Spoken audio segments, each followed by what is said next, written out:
Luke we adopted 3 months before his 6th birthday. This kid had never been outside enough. He had never seen the moon. Jackie Landry and her husband Steve adopted 4 children, each at a different age, from China. Each of those kids has an unforgettable story to tell about their passage from the world of their birth to the world where they're loved. When I took him for a walk that very first night, he excitedly, because he didn't speak English and I didn't speak Chinese, he excitedly tapped on my shoulder and was making these sort of guttural noises, and pointing. And he was pointing at the moon.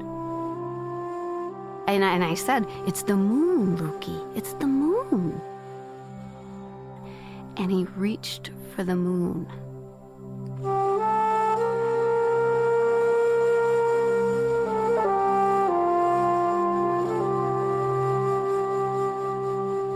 A while ago, Jackie dropped by to tell us about her oldest son, Jack, adopted when he was almost 14.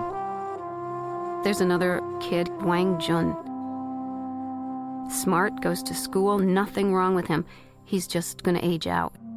In China, if you turn 14, you're no longer eligible for adoption. And I thought he's going to be snapped up.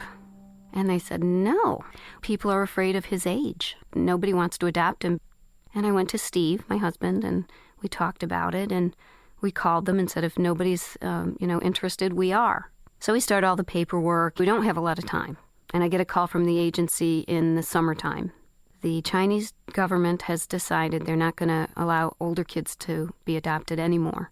You can't have Wang Jun. There were 2 pictures, one on a playground near a slide, and he's just kind of looking out, and one looks like a hallway with a lot of windows. And he's got that orphanage vacant stare.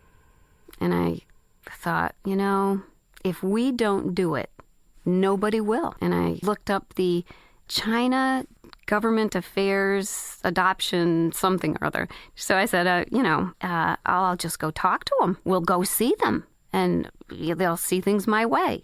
Steve looks at me, and it just shakes his head. This has international incident written all over it, Jackie. So I said, if you're behind me, I'd like to try. And he said, okay. So myself and 2 girlfriends, we get on a plane, and I had, I Googled China Center for Adoption Affairs and found out who the head of it was, and I hired a translator. We hop over to this big gated thing, and we go up to a window, and I said, my name's Jackie, and I want to see so-and-so. He says, what time is your appointment? And I said, I don't have an appointment.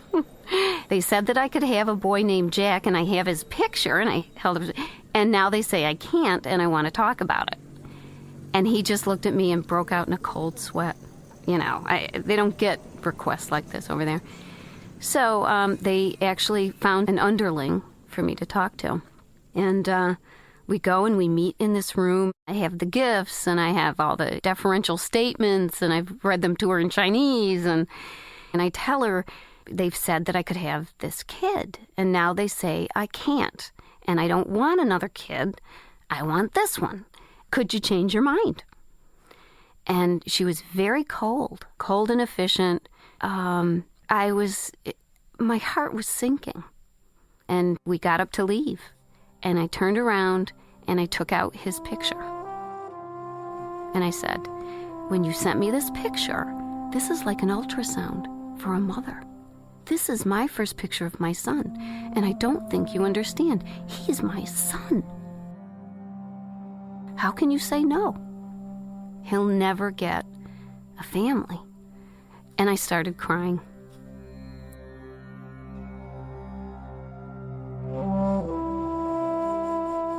I come from a raucous Irish Catholic clan, and I just thought, if I don't do this, nobody can.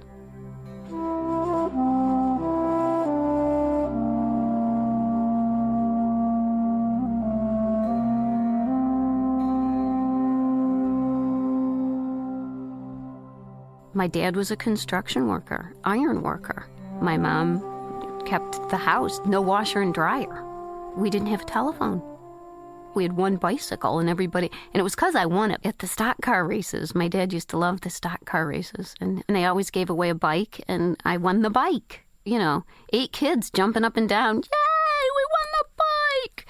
And do you know, if I have a problem in the world, they're the people that I really turn to. Timmy, Kathy, Suzanne, Billy, they're still holding my hands. With family, you can make anything happen. Jack, he had, 3 or 4 weeks to get a family. This is my last chance to get him. I'll leave this room thinking I could have begged. So I begged. I cried and begged the woman to let me have my son. She gave me a business card, and for the first time, she looked me in the eyes and walked out. And I went home, and I said to Steve, I don't think we're going to get him.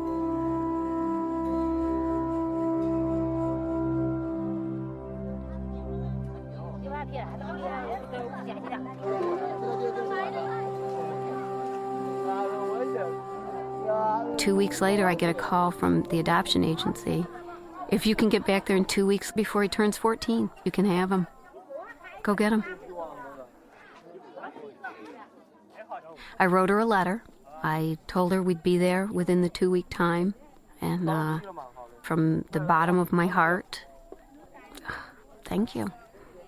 4 years ago, I never heard from her again. I later found out that all the boys 14 and older in that orphanage were shipped to a factory. And they live in a dorm, and they work in a factory, and they go live in the dorm, and they work in the factory, and they go back to the dorm ad infinitum.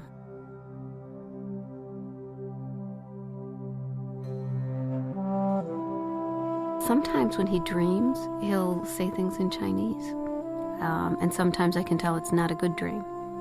And I'll go into his room, and if it looks like he's sort of working something out, I'm not going to interfere. If he ever looks out of control or terrified, I would wake him up. Just, you're okay, Jack. Jack, wake up, Jack. You're okay. Mom's here. It's okay.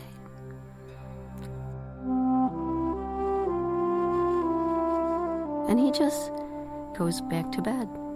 It was shortly after that he confessed to us. I have a family in China. They told me they'll come and get me if I ever tell you. He was abandoned when he was 9. It's illegal to abandon a child in China. And it's illegal to have a child adopted if they know the family. And he knew his family. For Jack, it's double jeopardy. If I tell them the truth, the Chinese will come and get me and my birth family. What's going to happen to my birth family? There was a very formal kind of kid who walked into our life. Somebody who would shake your hand and not hug you. Somebody who was very nice and polite, but not warm. It still feels a little awkward when he hugs, but he does it, and I know he's, loving it.